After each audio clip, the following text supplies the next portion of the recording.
Hi there, this is Save with Crypto. Okay, this is part 3 of the Phemex journey, if you like. I wouldn't say it's a tutorial because it's not going that well, but I thought I'd show you my plan.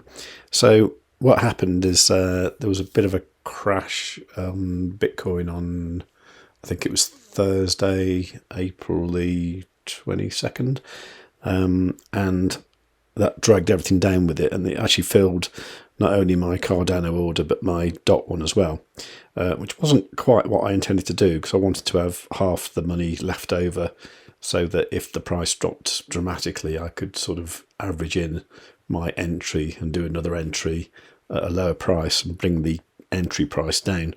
Now generally the Cardano is doing better than DOT, so what I've decided to do is when the Cardano goes into profit, I'm going to take some profit.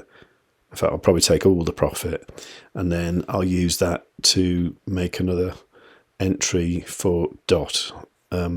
So to do that, I'm just going to look at kind of where Cardano went. I'm looking on TradingView here, and it kind of went up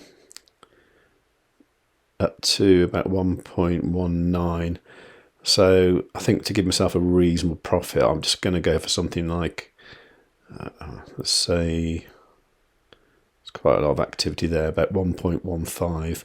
So let's go for that. I mean, it'll be a small amount of profit, but it means I can then use that to protect the DOT position. So what I need to do is go over to this TPSL, let's take profit and stop loss there, give that a click. Yeah, about 1.15.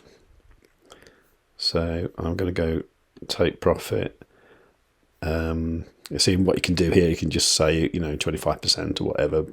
So let's go for like 1.15. That's what I'm going to take profit at. And just confirm that. Okay. So now you can see here that when the price hits 1.15, the Cardano order will finish and I'll have USD back in the account, which I can then use for the DOT. So that's just a little update on what I'm doing.